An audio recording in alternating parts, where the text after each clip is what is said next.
Myself, E.R. Laglu, Assistant Professor, GFGC Naragal. Now I would like to talk about Indian Economics Paper Second, ಭಾರತದ ಅರ್ಥ ವ್ಯವಸ್ಥೆಯ ಎರಡನೇ ಭಾಗದ paper ಬಗ್ಗೆ ಇವತ್ತು ನಾವು ಡಿಸ್ಕಷನ್ ಮಾಡೋಣ. Program BA, subject economics, university Karnataka university Dharwad. Unemployment, meaning and types of the unemployment. ನಿರುದ್ಯೋಗ ಅಂದ್ರೇನು ಮತ್ತು ನಿರುದ್ಯೋಗದ ಪ್ರಕಾರಗಳ ಬಗ್ಗೆ ನಾವು ಡಿಸ್ಕಷನ್ ಮಾಡೋಣ. So unemployment is term referring to individual who are employable and seeking a job but are unable to find a job, usually measured by the unemployment rate, which is dividing the number of unemployed people by the total number of people in the workforce. Unemployment as one of the indicators. So ನಿರುದ್ಯೋಗ ಅಂದರೆ ಸಾಮಾನ್ಯವಾಗಿ ಭಾರತದ ಅರ್ಥವ್ಯವಸ್ಥೆಯಲ್ಲಿ ಕಾಡುತ್ತಿರುವ ಒಂದು ಮೂಲಭೂತ ಸಮಸ್ಯೆ ಆಗಿದೆ. ನಿರುದ್ಯೋಗ ವ್ಯಕ್ತಿಗೆ ಕೆಲಸ ಮಾಡುವ ಇಚ್ಛೆ ಮತ್ತು ಶಕ್ತಿ ಇದ್ದಾಗ್ಯೂ ದುಡಿಮೆಯ ಅವಕಾಶಗಳು ಲಭ್ಯವಾಗದೇ ಇರುವಂಥ ಒಂದು ಸ್ಥಿತಿಯೇ ನಿರುದ್ಯೋಗ ಅಂತ ಹೇಳ್ಬೋದು. ಸಾಮಾನ್ಯವಾಗಿ ನಿರುದ್ಯೋಗವನ್ನು ಅಳೆಯಲಾಗುತ್ತದೆ.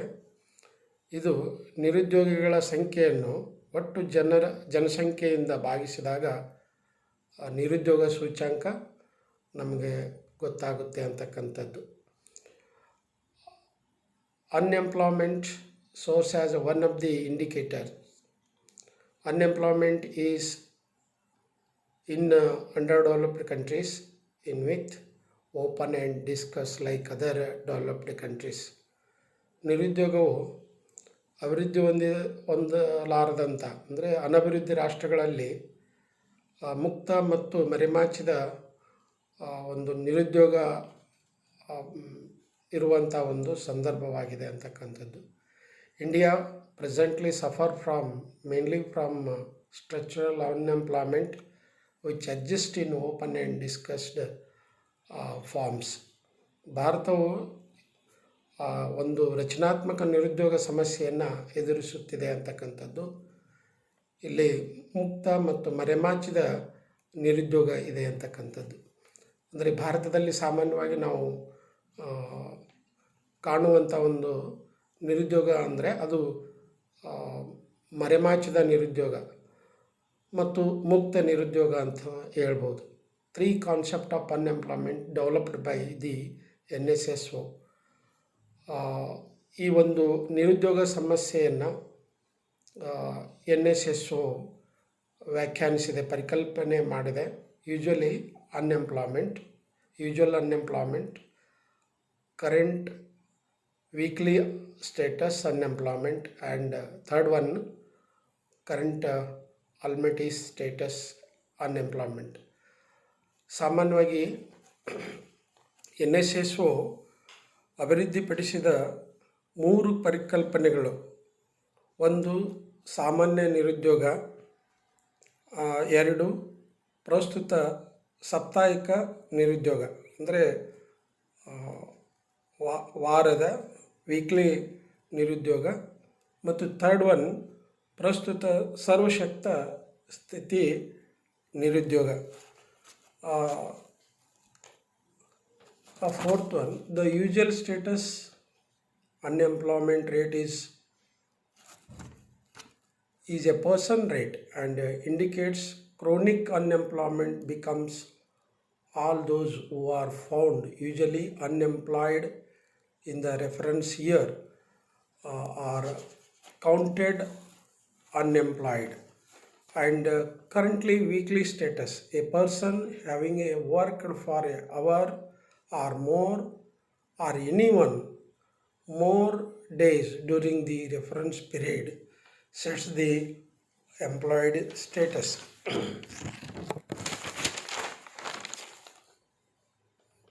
ಪ್ರಸ್ತುತ ಸಾಮಾನ್ಯ ಸ್ಥಿತಿಯ ನಿರುದ್ಯೋಗ ದರವು ವ್ಯಕ್ತಿಯ ದರವಾಗಿದೆ ಮತ್ತು ದೀರ್ಘಕಾಲದ ನಿರುದ್ಯೋಗವು ಕಂಡುಬರುವವರೆಲ್ಲರೂ ಆಗಿರುತ್ತದೆ ಅಂತಕ್ಕಂಥದ್ದನ್ನು ಇದು ಸೂಚಿಸ್ತದೆ. ಸಾಮಾನ್ಯವಾಗಿ ಉಲ್ಲೇಖಗಳ ವರ್ಷದಲ್ಲಿ ನಿರುದ್ಯೋಗಿಗಳೆಂದು ಪರಿಗಣಿಸಲಾಗುತ್ತದೆ. ಪ್ರಸ್ತುತ ವಾರದ ಸ್ಥಿತಿ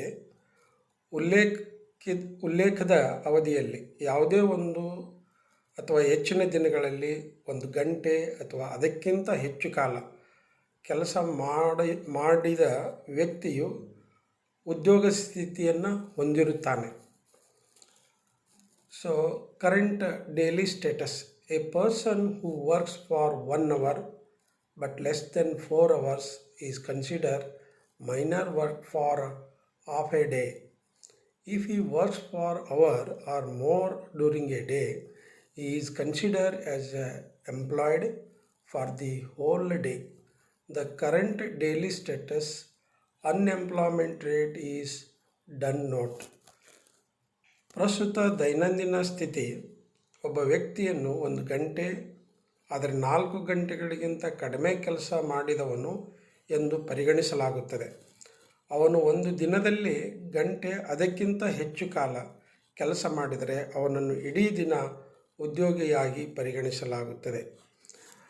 and doctor Raj Krishna state that the daily status flow note is evidently the most inclusive, covering open as well as partial unemployment. It is therefore the rate which is most relevant for policy making. Rajakrishna ಅವರ ಪ್ರಕಾರ ದೈನಂದಿನ ಸ್ಥಿತಿ ಹರಿವಿನ ಟಿಪ್ಪಣಿ ಸ್ಪಷ್ಟವಾಗಿ ಮತ್ತು ಮುಕ್ತ ಮತ್ತು ಭಾಗಶಃ ನಿರುದ್ಯೋಗವನ್ನು ಒಳಗೊಳ್ಳುವ ಹೆಚ್ಚಿನ ಸೇರ್ಪಡೆಯಾಗಿದೆ ಅಂಥೇಳಿ ಅವರು ಭಾವಿಸಿದರು. ಈ ಒಂದು ನಿರುದ್ಯೋಗ ಸ್ಥಿತಿಯನ್ನು ಇದು ನೀತಿ ತಯಾರಿಕೆಗೆ ಹೆಚ್ಚು ಪ್ರಸ್ತುತವಾಗಿದೆ ಎನ್ನುವಂಥದ್ದನ್ನು ನಾವು ಹೇಳ್ಬೋದು. Types of unemployment in India. Discussed unemployment, ಮರೆಮಾಚಿದ ನಿರುದ್ಯೋಗ. ಸಾಮಾನ್ಯವಾಗಿ ಭಾರತದಲ್ಲಿ ಕಂಡುಬರುವಂಥ ಒಂದು ನಿರುದ್ಯೋಗವಾಗಿದೆ ಅಂತಕ್ಕಂಥದ್ದು. It is a phenomena where in more people are employed than actually needed. It is primarily tested in the agriculture and unorganized sector of India. ಮರೆಮಾಚಿದ ನಿರುದ್ಯೋಗವು ಸಾಮಾನ್ಯವಾಗಿ ಇದು ಒಂದು ವಿದ್ಯಮಾನವಾಗಿದೆ, ಇದು ಒಂದು ನಿರುದ್ಯೋಗದ ಪ್ರಕಾರವಾಗಿದೆ. Where in more people are employed than what actually needed. ಅಂದರೆ ಅಗತ್ಯ ಜನರಿಗಿಂತ ಹೆಚ್ಚಿನ ಜನರು ಉದ್ಯೋಗದಲ್ಲಿ ನಿರತ ಆಗಿರ್ತಕ್ಕಂಥದ್ದು ಅಥವಾ ಒಳಗೊಂಡಿರ್ತಕ್ಕಂಥದ್ದು. So it is primarily traced in the agriculture and unorganised sector. ಅಂದರೆ ಸಾಮಾನ್ಯವಾಗಿ ಇದು ಕೃಷಿಯಲ್ಲಿ ಕಂಡುಬರುವಂಥ ಒಂದು ನಿರುದ್ಯೋಗವಾಗಿದೆ. ಯಾಕಂದರೆ ಕೃಷಿಯಲ್ಲಿ 3 ಮತ್ತು 4 ತಿಂಗಳವರೆಗೆ ಮಾತ್ರ ಉದ್ಯೋಗ ಅವಕಾಶಗಳಿರ್ತವೆ, ಅನಂತರ ಅವರು ನಿರುದ್ಯೋಗಿಗಳಾಗಿರ್ತಾರೆ ಅನ್ನುವಂಥದ್ದು. ಸಾಮಾನ್ಯವಾಗಿ ಕೃಷಿ ವಲಯದಲ್ಲಿ ಮರೆಮಾಚಿದ ನಿರುದ್ಯೋಗ ಕಂಡುಬರುತ್ತದೆ. ಯಾಕಂತೇಳಿದರೆ ಅಲ್ಲಿ ಒಂದು ಹೊಲದಲ್ಲಿ ಉದಾಹರಣೆಗೆ ಹೇಳಬೇಕಂದ್ರೆ, ಹೊಲದಲ್ಲಿ ಇಬ್ಬರು ಮಾಡುವಂಥ ಕೆಲಸವನ್ನು 5 ಜನ ಅಥವಾ 6 ಜನ ಮಾಡಿದರೆ, ಅಂದರೆ ಅಷ್ಟೇ ಉತ್ಪಾದನೆಯಲ್ಲಿ ಹೆಚ್ಚು ಜನ ಒಂದು ಒಳಗೊಂಡಿರ್ತಕ್ಕಂಥದ್ದು. ಸೊ ಅದರಿಂದ ಉತ್ಪಾದನೆ ಅಷ್ಟೇ ಪ್ರಮಾಣದಲ್ಲಿರ್ತದೆ, ಆದರೆ ಉತ್ಪಾದನೆ ಪ್ರಮಾಣ ಕಡಿಮೆ ಆಗ್ತದೆ ಅನ್ನುವಂಥದ್ದು. ಹಾಗಾಗಿ ಇಂಥ ಒಂದು ಸ್ಥಿತಿ ಸಾಮಾನ್ಯವಾಗಿ ಕೃಷಿ ಮತ್ತು ಅಸಂಘಟಿತ ವಲಯದಲ್ಲಿ ಕಂಡುಬರುವಂಥ ಒಂದು ಸಾಮಾನ್ಯ ಒಂದು ನಿರುದ್ಯೋಗ ಪ್ರಮಾಣವಾಗಿದೆ ಅಂತಕ್ಕಂಥದ್ದು. ಸೊ ಸೀಸ್ನಲ್ ಅನ್ಎಂಪ್ಲಾಯ್ಮೆಂಟ್, ಋತುಮಾನದ ನಿರುದ್ಯೋಗ ಅಂತ ನಾವು ಇದನ್ನು ಕರೀತೀವಿ. It is N unemployment that occur certain seasons of the year. ಇದು ಕೆಲವು ಋತುಮಾನದಲ್ಲಿ ಕಂಡುಬರುವಂಥ ಒಂದು ನಿರುದ್ಯೋಗ ಆಗಿದೆ. ನಾವು ಈಗಾಗಲೇ ಹೇಳಿದ ಹಾಗೆ ಈಗ ಕೃಷಿ ವಲಯದಲ್ಲಿ ಸಾಮಾನ್ಯವಾಗಿ ಇಂಥ ಒಂದು ನಿರುದ್ಯೋಗ ಕಂಡುಬರ್ತದೆ. ಅಂದರೆ ಈ ಕೆಲವೇ ತಿಂಗಳಗಳವರೆಗೆ ಉದ್ಯೋಗ ಇದ್ದು ಇನ್ನುಳಿದ ತಿಂಗಳಲ್ಲಿ ಅವರು ಸಾಮಾನ್ಯವಾಗಿ ಕೃಷಿ ಕಾರ್ಮಿಕರಿರ್ಬೋದು ಮತ್ತು ರೈತರಿರ್ಬೋದು ಅಂಥವರು ನಿರುದ್ಯೋಗಿಗಳಾಗಿರುತ್ತಾರೆ ಅಂತಕ್ಕಂಥದ್ದನ್ನು ನಾವು ಗಮನಿಸ್ತೀವಿ. ಆ್ಯಂಡ್ ಸ್ಟ್ರಕ್ಚರಲ್ ಅನ್ಎಂಪ್ಲಾಯ್ಮೆಂಟ್, ರಚನಾತ್ಮಕ ಒಂದು ನಿರುದ್ಯೋಗ. It is A category of unemployment arising from mismatch between the job available in the market and the skills of the available workers in the market. Many people in India do not get a job due to lack of requisite skill, and due to poor education level it becomes difficult to train them. ರಚನಾತ್ಮಕ ಒಂದು ನಿರುದ್ಯೋಗದಲ್ಲಿ ಒಂದು it is A category of unemployment. ಇದು ಒಂದು ರೀತಿಯ ನಿರುದ್ಯೋಗ ಸಮಸ್ಯೆ. ಇದು ಸಾಮಾನ್ಯವಾಗಿ mismatch between the job available in the market. ಅಂದರೆ ಜಾಬ್ ಮಾರ್ಕೆಟಲ್ಲಿ ಮಿಸ್ಮ್ಯಾಚ್ ಆಗ್ತದೆ. ಅಂದರೆ ಒಂದು ಉದ್ಯೋಗಕ್ಕೆ ಬೇಕಾದಂಥ ಕೌಶಲ್ಯತೆಯನ್ನು ಹೊಂದಿರಲಾರ್ದಂಥ ಅಥವಾ ಆ ಗುಣಮಟ್ಟದ ಶಿಕ್ಷಣವನ್ನು ಪಡೆದುಕೊಳ್ಳಲಾರ್ದಂಥ ವ್ಯಕ್ತಿಗಳು ನಿರುದ್ಯೋಗಿಗಳಾಗಿರ್ತಾರೆ ಅಂತಕ್ಕಂಥದ್ದು ಒಂದು ಅಂಶ ಅಂತೇಳಿ ನಾವು ಇಲ್ಲಿ ಭಾವಿಸಬೇಕಾಗ್ತದೆ.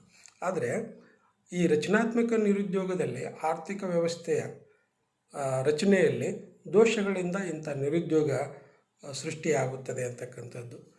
ಉತ್ಪಾದಕ ಸಾಮರ್ಥ್ಯ ಕೊರತೆಯಿಂದಾಗಿ ಸಾಕಷ್ಟು ನಿರುದ್ಯೋಗಗಳನ್ನು ಕಲ್ಪಿಸಲು ಸಾಧ್ಯವಿಲ್ಲದಿದ್ದಾಗ ದುಡಿಯುವ ಶಕ್ತಿ ಮತ್ತು ಇಚ್ಛೆ ಇದ್ದಾಗ್ಯೂ ಜನರಿಗೆ ಉದ್ಯೋಗಾವಕಾಶ ಇಲ್ಲದಿರುವಂತಾಗುತ್ತದೆ.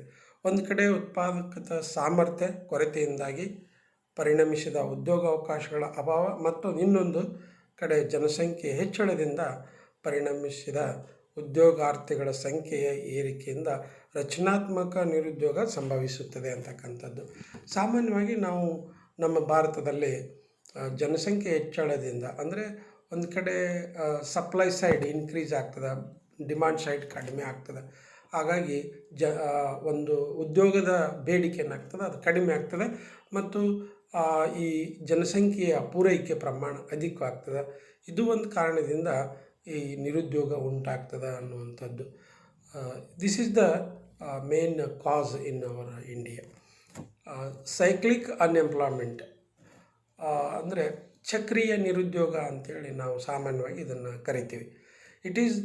It is result of the business cycle. ಇದನ್ನು ಒಂದು ರೀತಿ ಆರ್ಥಿಕ ಆವರ್ತಗಳಿಂದ ಸಂಭವಿಸುವಂಥ ಒಂದು ನಿರುದ್ಯೋಗ. Where unemployment arises during recession and declines with economic growth. ಅಂದರೆ ಆರ್ಥಿಕ ಏರಿಳಿತದಲ್ಲಿ ಉಂಟಾಗುವಂಥ ಒಂದು ನಿರುದ್ಯೋಗ ಅಂತ ನಾವು ಇದನ್ನು ಕರಿಬೋದು. ಆರ್ಥಿಕ ಒಂದು ಏರಿಳಿತಗಳು ಅಂದರೆ ಬಂಡವಾಳಶಾಹಿ ಅರ್ಥವ್ಯವಸ್ಥೆಯಲ್ಲಿ ಸಾಮಾನ್ಯವಾಗಿ ಇಂಥ ಒಂದು ನಿರುದ್ಯೋಗ ಉಂಟಾಗ್ತದೆ. ಅಂದರೆ ಈಗ ಸಾಮಾನ್ಯವಾಗಿ ಉದ್ಯೋಗಾವಕಾಶಗಳು ಏನಂತಂದರೆ ಒಂದು ಅವಧಿಯಲ್ಲಿ ಅಧಿಕ ಪ್ರಮಾಣದಲ್ಲಿರ್ತವೆ, ಮತ್ತೊಂದು ಅವಧಿಯಲ್ಲಿ ಕಡಿಮೆ ಪ್ರಮಾಣದಲ್ಲಿ ಇರ್ತದೆ. ಅಂದರೆ ಆರ್ಥಿಕ ಹಣದುಬ್ಬರದ ಅವಧಿಯಲ್ಲಿ ಹೆಚ್ಚಿನ ಉದ್ಯೋಗಾವಕಾಶಗಳು ದೊರೆಯುತ್ತವೆ ಮತ್ತು ಈ ಆರ್ಥಿಕ ಮುಗ್ಗಟ್ಟಿನ ಸಂದರ್ಭದಲ್ಲಿ ಉದ್ಯೋಗದ ಮಟ್ಟ ಕಡಿಮೆ ಇರ್ತದೆ. ಸೊ ಹೀಗಾಗಿ ಇಂಥ ಒಂದು ಆರ್ಥಿಕ ಏರಿಳಿತಗಳಿಂದ ಒಂದು ನಿರುದ್ಯೋಗ ಸಮಸ್ಯೆ ಅರ್ಥವ್ಯವಸ್ಥೆಯಲ್ಲಿ ಉಂಟಾಗ್ತದೆ ಅನ್ನುವಂಥದ್ದು. It is a phenomena that is mostly found in capitalist economies. ಸಾಮಾನ್ಯವಾಗಿ ಇದು ಬಂಡವಾಳಶಾಹಿ ಅರ್ಥವ್ಯವಸ್ಥೆಯಲ್ಲಿ ಕಂಡುಬರುವಂಥ ಒಂದು ವ್ಯವಸ್ಥೆ ಆಗಿದೆ. ಕೇನ್ಸ್ ಅವರ ಪ್ರಕಾರ ಏನು ಅಂತ ಅಂದರೆ ಮುಖ್ಯವಾಗಿ ಆರ್ಥಿಕ ಆವರ್ತಗಳು ಉಂಟಾಗಲಿಕ್ಕೆ ಬಂಡವಾಳಶಾಹಿ ಅರ್ಥವ್ಯವಸ್ಥೆನ ಮೂಲ ಕಾರಣ ಅನ್ನುವಂಥದ್ದನ್ನು ಅವರು ಪ್ರತಿಪಾದನೆ ಮಾಡ್ತಾರೆ. ಸೊ ಟೆಕ್ನಾಲಜಿಕಲ್ ಅನ್ಎಂಪ್ಲಾಯ್ಮೆಂಟ್, ತಾಂತ್ರಿಕ ಒಂದು ನಿರುದ್ಯೋಗ. It is a loss of jobs due to change in technology. ಅಂದ್ರೆ ಯಾಂತ್ರೀಕರಣದಿಂದ ನಿರುದ್ಯೋಗ ಉಂಟಾಗುತ್ತದೆ ಅಂತಕ್ಕಂಥದ್ದು. In 2016 world bank data predicted that the proportion of job threatened by automation in India is 69%. ಅಂದರೆ ಈ ಒಂದು 2016 ಒಂದು ವರ್ಲ್ಡ್ ಬ್ಯಾಂಕಿನ ಒಂದು ಹೇಳಿಕೆಯ ಪ್ರಕಾರ ಏನಾಗಿದೆ ಅಂದರೆ near about 69% of total jobs will be collapsed. ಅಂದರೆ that means employment opportunities will decline because of due to implementation or adaptation of new technology in the production. ಉತ್ಪಾದನೆಯಲ್ಲಿ ಯಾಂತ್ರೀಕರಣ ಉಂಟಾದಾಗ ಸಾಮಾನ್ಯವಾಗಿ ಶ್ರಮಶಕ್ತಿಯಿಂದ ಒಂದು ಯಾಂತ್ರಿಕ ಶಕ್ತಿಯ ಉಪಯೋಗ ಹೆಚ್ಚಾಗುವುದರಿಂದ ಶ್ರಮಶಕ್ತಿಯ ಪ್ರಮಾಣ ಕಡಿಮೆ ಆಗ್ತದೆ ಅನ್ನುವಂಥದ್ದನ್ನು ನಾವು ಗಮನಿಸ್ತೀವಿ. ಸೊ ಹೀಗೆ ಒಂದು ಅರ್ಥವ್ಯವಸ್ಥೆಯಲ್ಲಿ ಯಾಂತ್ರೀಕರಣದಿಂದ ನಿರುದ್ಯೋಗ ಸಮಸ್ಯೆ ಉಂಟಾಗುತ್ತದೆ ಅಂತಕ್ಕಂಥದ್ದನ್ನು ನಾವು ಗಮನಿಸ್ಬೋದು. ಇನ್ನು ವಲ್ನರೇಬಲ್ ಎಂಪ್ಲಾಯ್ಮೆಂಟ್, ದುರ್ಬಲ ಒಂದು ಉದ್ಯೋಗ ಅಂತ ನಾವು ಇದನ್ನು ಕರೀಬೋದು. This means that people working informally without proper job contracts and this sans any legal protection. ಅಂದರೆ ಇಂಥ ಒಂದು ಉದ್ಯೋಗದಲ್ಲಿ ಏನಾಗಿರ್ತದೆ, ಅಸಂಘಟಿತ ವಲಯದಲ್ಲಿ ಕಂಡುಬರುವಂಥ ಒಂದು ನಿರುದ್ಯೋಗ ಪ್ರಮಾಣವಾಗಿದೆ. ವಿತೌಟ್ ಪ್ರಾಪರ್ ಜಾಬ್ ಕಾಂಟ್ರಾಕ್ಟ್ ಅಂದರೆ ಒಂದು ನಿರ್ದಿಷ್ಟ ಪ್ರಮಾಣದ ಅವರಿಗೆ ಒಂದು ಆರ್ಥಿಕ ಭದ್ರತೆ ಇರುವುದಿಲ್ಲ. ಆ್ಯಂಡ್ ದಸ್ ಲೀಗಲ್ ಪ್ರೊಟೆಕ್ಷನ್ ಅಂದರೆ ಒಂದು ಕಾನೂನಿನ ಒಂದು ಪ್ರೊಟೆಕ್ಷನ್ ಕೂಡ ಇರಲಾರ್ದಂಥ ಒಂದು ಉದ್ಯೋಗ ಸ್ಥಿತಿ. These persons are deemed unemployed since record of their work are never maintained and it is one of the main types of the unemployment in India. ಅಂದರೆ ಸಾಮಾನ್ಯವಾಗಿ ಸಾಮಾನ್ಯವಾಗಿ ಅಸಂಘಟಿತ ವಲಯದಲ್ಲಿ ದುಡಿಯುವಂಥ ಕಾರ್ಮಿಕರ ಒಂದು ದಾಖಲೆಗಳನ್ನಾಗಲಿ ಅಥವಾ ಅವರಿಗೆ ಒಂದು ಪ್ರೊಟೆಕ್ಷನ್ ಆಗಲಿ ಇರುವುದಿಲ್ಲ. ಇದರಿಂದ ನಿರುದ್ಯೋಗ ಉಂಟಾಗ್ತದೆ ಅನ್ನುವಂಥದ್ದು ಸಾಮಾನ್ಯವಾಗಿ ಈ ಭದ್ರತೆ ಎಲ್ಲಿರುವುದಿಲ್ಲೋ ಅಥವಾ ಸಂಘಟಿತ ವಲಯದಲ್ಲಿ ದುಡಿಯುವ ಕಾರ್ಮಿಕರಿಗೆ ಕಾನೂನಿನ ಒಂದು ರಕ್ಷಣೆ ಇರುವುದಿಲ್ಲ ಮತ್ತು ಉದ್ಯೋಗದ ಮಾಹಿತಿಯನ್ನು ಕೂಡ ಅವರು ಕೊಡುವುದಿಲ್ಲ. ಸೊ ಈ ರೀತಿ ನಮ್ಮ ದೇಶದಲ್ಲಿ ಕಂಡುಬರುವಂಥ ಒಂದು ನಿರುದ್ಯೋಗ ಆಗಿದೆ ಅಂತ. ಫ್ರ್ಯಾಕ್ಷನಲ್ ಅನ್ಎಂಪ್ಲಾಯ್ಮೆಂಟ್, ಘರ್ಷಣಾತ್ಮಕ ನಿರುದ್ಯೋಗ ಅಂತ ನಾವು ಇದನ್ನು ಕರಿತೀವಿ. The fractional unemployment also called as such unemployment refers to the time lag behind the job when an individual searching for a new job or a switching between the jobs. In other words, an employee requires time for searching a new job or shifting from existing to new job. This inevitable time delay causes the fractional unemployment. It is often considered as a voluntary unemployment because it is not caused due to the shortage of job, but in fact the workers themselves quit their jobs in search of better opportunities. ಸಾಮಾನ್ಯವಾಗಿ ಆರ್ಥಿಕ ಅಭಿವೃದ್ಧಿಯ ಸ್ವರೂಪದಲ್ಲೇ ಈ ವಿಧದ ನಿರುದ್ಯೋಗ ಅಡಗಿದೆ ಅಂತಕ್ಕಂಥದ್ದು. ಅಭಿವೃದ್ಧಿಯ ಕಾರ್ಯ ಮುನ್ನಡೆದಂತೆ ಸುಧಾರಿಸಿದ ತಂತ್ರಜ್ಞಾನವನ್ನು ಅಳವಡಿಸಿಕೊಂಡು ಉತ್ಪಾದನೆ ಮಾಡಲಾಗುತ್ತದೆ. ಯಾಂತ್ರೀಕರಣ ಮತ್ತು ಸುಧಾರಿಸಿದ ತಂತ್ರಜ್ಞಾನ ಬಳಕೆಯ ಶ್ರಮವನ್ನು ಸ್ಥಾನಪಲ್ಲಟಗೊಳಿಸಿ ನಿರುದ್ಯೋಗ ಉಂಟಾಗುತ್ತದೆ. ಆದ್ದರಿಂದ ಆರ್ಥಿಕ ಅಭಿವೃದ್ಧಿಯ ಹಂತದಲ್ಲಿ ಕಂಡುಬರುವ ತಂತ್ರಜ್ಞಾನ ಮತ್ತು ಶ್ರಮದ ನಡುವಣ ಘರ್ಷಣೆಯಿಂದಾಗಿ ಈ ರೀತಿಯ ನಿರುದ್ಯೋಗ ಪರಿಣಮಿಸುತ್ತದೆ. ಒಂದು ಕೈಗಾರಿಕೆಯನ್ನು ತೊರೆದು ಮತ್ತೊಂದು ಕೈಗಾರಿಕೆಯನ್ನು ಸೇರುವುದು ಸ್ವಾಭಾವಿಕವಾಗಿರುತ್ತದೆ. ಇವೆರಡರ ನಡುವಿನ ಕಾಲಾಂತರದಲ್ಲಿ ಪರಿಣಮಿಸುವ ನಿರುದ್ಯೋಗವು ಘರ್ಷಣೆಯ ನಿರುದ್ಯೋಗ ಆಗಿರುತ್ತದೆ ಅಂತಕ್ಕಂಥದ್ದು. ಅಂದರೆ ಸಾಮಾನ್ಯವಾಗಿ ಒಂದು ಕಾರ್ಖಾನೆಯಲ್ಲಿ ಕೆಲಸ ಮಾಡುವಂಥ ಕಾರ್ಮಿಕರು ಒಂದು ವೇಳೆ ಆ ಕಾರ್ಖಾನೆಯಲ್ಲಿ ಬೇರೊಂದು ಹೊಸ ಕಾರ್ಖಾನೆ ಪ್ರಾರಂಭವಾದಾಗ ಸಾಮಾನ್ಯವಾಗಿ ಹಳೆಯ ಕಾರ್ಖಾನೆಯಲ್ಲಿ ದುಡಿಯುವಂಥ ಕಾರ್ಮಿಕರು ಕೆಲಸ ಕಳೆದುಕೊಳ್ಳುವಂಥ ಒಂದು ಸಂದರ್ಭ ಇರ್ತದೆ. ಒಂದು ರೀತಿ ಇದು ನಿರುದ್ಯೋಗ ಉಂಟಾಗಲಿಕ್ಕೆ ಕಾರಣ ಆಗ್ತದೆ. ಮತ್ತೊಂದು ಅರ್ಥದಲ್ಲಿ ಕೆಲವರು ಸ್ವಇಚ್ಛೆಯಿಂದ ಆ ಉದ್ಯೋಗವನ್ನು ತೊರೆದು ಇನ್ನೊಂದು ಉದ್ಯೋಗಕ್ಕಾಗಿ ಕಾಲಾವಕಾಶವನ್ನು ಪಡ್ಕೊಳ್ತಾರೆ. ಇದರ ನಡುವಿನ ಒಂದು ಅವಧಿ ಏನಿದೆಯಲ್ಲ, ಇಂಥ ಅವಧಿ ಯಾಂತ್ರಿಕ ಒಂದು ಕಾರಣದಿಂದ ಉಂಟಾಗುವಂಥ ನಿರುದ್ಯೋಗವನ್ನು ನಾವು ಘರ್ಷಣಾತ್ಮಕ ನಿರುದ್ಯೋಗ ಅಂಥೇಳಿ ಕರಿತೀವಿ ಅನ್ನುವಂಥದ್ದು. ಸೊ ಹೀಗೆ ನಿರುದ್ಯೋಗವು ಒಂದು ಸಾಮಾಜಿಕ ಮತ್ತು ಆರ್ಥಿಕ ಸಮಸ್ಯೆ ಆಗಿದೆ ಅಂತಕ್ಕಂಥದ್ದು. ಯಾಕಂದರೆ ಸಾಮಾನ್ಯವಾಗಿ ಬಡವರೇ ಹೆಚ್ಚಿನ ಪ್ರಮಾಣದಲ್ಲಿ ನಿರುದ್ಯೋಗಕ್ಕೆ ಒಳಗಾಗುವಂಥ ಒಂದು ಘಟನೆಯನ್ನು ಅಥವಾ ಉದಾಹರಣೆ ನಾವು ಗಮನಿಸ್ಬೋದು. And last one summary, some of the most challenging issue facing in India today are unemployment. ಇವತ್ತು ನಾವು ಅತ್ಯಂತ ಮುಖ್ಯವಾದಂಥ ಒಂದು ಸಮಸ್ಯೆ ಎದುರಿಸ್ತಿದ್ದೀವಿ ಅಂತ ಹೇಳಿದರೆ ಅದು ನಿರುದ್ಯೋಗ ಸಮಸ್ಯೆ ಅಂಥೇಳಿ. We are billions topping country. ಇವತ್ತು ನಾವು ಶತಕೋಟಿ ಒಂದು ಜನಸಂಖ್ಯೆಯನ್ನು ಹೊಂದಿರುವಂಥ ರಾಷ್ಟ್ರ. ಸೊ ಹೀಗಾಗಿ today our human capital is the biggest asset. ಇವತ್ತು ನಮ್ಮ ಒಂದು ಮಾನವ ಸಂಪನ್ಮೂಲ ಏನಿದೆ ಒಂದು ಬಂಡವಾಳವಾಗಿದೆ ಅಂತಕ್ಕಂಥದ್ದು. ಅದು ಒಂದು ಬಂಡವಾಳವಾಗಿದೆ. So it needs invest in the health, education, industry and agriculture. ಇವತ್ತು ನಾವು ಈ ಬಂಡವಾಳವನ್ನು it needs investment in the health, education and industry, agriculture. There is need to critically assess government. ಅಂದರೆ ಈ ಮಾನವ ಸಂಪನ್ಮೂಲವನ್ನು ನಾವು ಉಪಯೋಗ ಮಾಡ್ಕೋಬೇಕು ಅಂತೇಳಿದರೆ ಇಲ್ಲಿ ಆರೋಗ್ಯ, ಶಿಕ್ಷಣ ಮತ್ತು ಉದ್ಯಮ ಮತ್ತು ಕೃಷಿ ಈ ವಲಯದಲ್ಲಿ ಹೂಡಿಕೆಯನ್ನು ಮಾಡಿದಾಗ ಈ ಎಲ್ಲ ವಲಯಗಳ ಸಮಸ್ಯೆಗಳನ್ನು ನಿಭಾಯಿಸುವಲ್ಲಿ ಸರ್ಕಾರ ಉಪಕ್ರಮಗಳನ್ನು ವಿಮರ್ಶಾತ್ಮಕವಾಗಿ ನಿರ್ಣಯಿಸುವುದು ಅವಶ್ಯವಿದೆ. ಪ್ರತಿಯೊಂದನ್ನು ಪ್ರತ್ಯೇಕವಾಗಿ ತೆಗೆದುಕೊಳ್ಳಲಾಗಿದೆ. ಉದ್ಯೋಗಾವಕಾಶಗಳನ್ನು ಹೆಚ್ಚಿಸಲು ಇದು ಸಹಕಾರಿಯಾಗಿದೆ.